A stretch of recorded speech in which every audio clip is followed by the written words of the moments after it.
CSS, just HTML and CSS. So this is the HTML part of it, the basic boiler points, the title. We have a link to our CSS, which is right here. So then we just created 10 divs, and we call each of the divs bars from bar 1 to bar 10. You can see them. Then the CSS, that's where all the major works is. So I'm going to click on the CSS. So this is the CSS.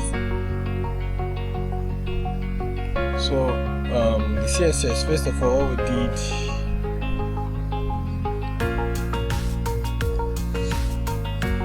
we did, first was to call our bar 1, which is this, the first bar.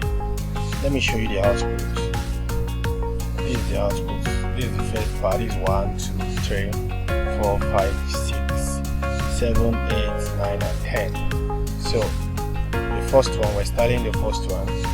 What we did here was, first of all, we created the width for it. Then we give it an aspect ratio of 1. We created the variable C. The variable C is equals to no repeat linear gradient black 0, 0 position. Then we created the variable C, which is this. We passed the value of the percentage. Then we set the background size for it. Then we created an animation, and we call it B1, and give it a 1 second infinite linear. Then the B1, I will not pick it in our keyframe. Then we set a size for them to increase and reduce, which is this animation we are seeing here.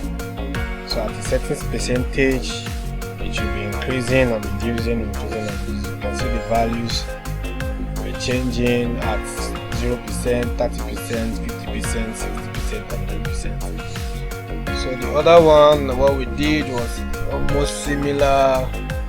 Just worked on the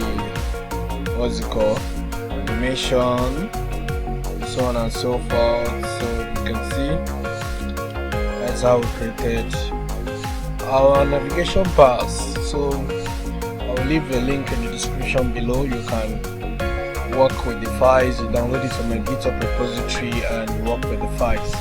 So these are all the CSS style.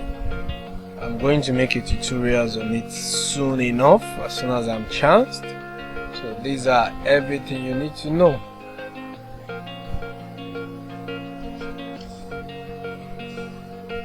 So that is that.